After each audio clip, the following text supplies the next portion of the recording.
Question number 11 है find major angle सी, कि हमें एंगल सी का मान ज्ञात करना है। इन फिगर 3.33 इस चित्र में हमें एंगल सी का मान ज्ञात करना है। इफ यदि ए बी और डी सी एक दूसरे के क्या हो, पैरेलल हो। ओके, ये देखो, अगर ए बी और डी सी एक दूसरे के पैरेलल हैं तो एंगल सी और एंगल बी, ठीक है, इनको ये एक ट्रांसवर्जल लाइन काट रही है ऐसे, और ये दोनों पैरेलल हैं। तो इस साइड में बने, एक ही साइड में, हमें अभी क्वेश्चन नंबर 10 में पढ़ा था कि एक ही साइड में बने कोणों का योग है वो 180 होना चाहिए। तो 180 M measure angle C measure angle B, इधर आया तो माइनस में हो गया, और ये क्या दिया हुआ है हमें 120 डिग्री। तो 180 माइनस 120 यानी एंगल सी क्या है 60 डिग्री का। तो ये एंगल कितना आएगा 60 डिग्री का। फिर क्वेश्चन नंबर 12 है, और इस एक्सरसाइज 3.3 का last question, find the measure of angle P, हमें एंगल पी का मान ज्ञात करना है एंड एंगल एस एस का भी ज्ञात करना है। इफ यदि एस पी और आर क्यू है वो दोनों क्या हो, पैरेलल हो। किसमें, इस डायग्राम में, इसमें हमें ये बताना है कि अगर एस पी और आर क्यू दोनों पैरेलल है तो एंगल पी और एस की वैल्यू क्या होगी। ये हमें दिया हुआ है, ये देखो, ये 90 डिग्री का है।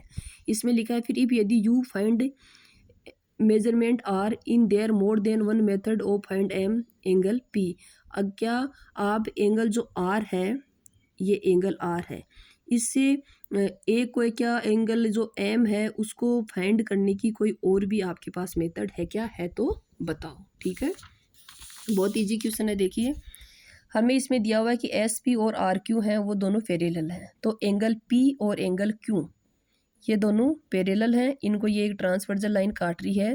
तो एंगल पी और एंगल जो ये क्यू है, इन दोनों का एक साइड में बने कोणों का योग 180 डिग्री होना चाहिए। ठीक है, angle on the same side of transversal, तिर्यक रेखा के एक ही साइड में बने कोणों का योग, क्यों है वो हमें दिया हुआ है 130 डिग्री, ये प्लस का था, इस साइड में गया तो माइनस का। तो एंगल पी है उसकी वैल्यू कितनी हो गई 50 डिग्री। ठीक है, अब ये देखो एंगल आर और एंगल एस ये दोनों पैरेलल हैं, इनको ये एक line S R transversal line इसको एक दूसरे को इंटरसेक्ट कर रही है, तो इसके एक ही साइड में बने कोणों का योग भी 180 डिग्री होना चाहिए। तो ये तो आ गया 50 डिग्री, और ये दोनों भी 180 डिग्री होंगे, तो ये हमें दिया हुआ है ये 90 डिग्री है।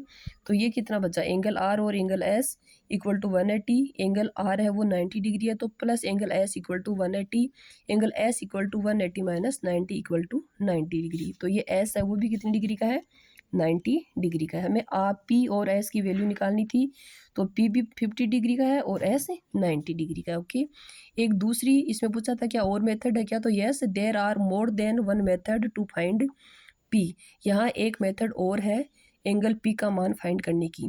P Q R S is a quadrilateral, ये एक चतुर्भुज है। Sum of measures of all angles is 360, चतुर्भुज के चारों कोणों का योग 360 डिग्री होता है।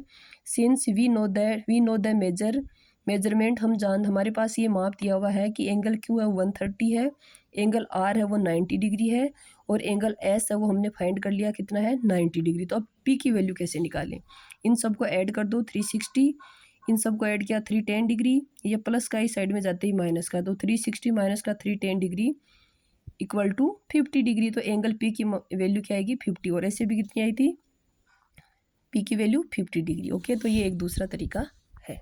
एक्सरसाइज कंप्लीट हुई।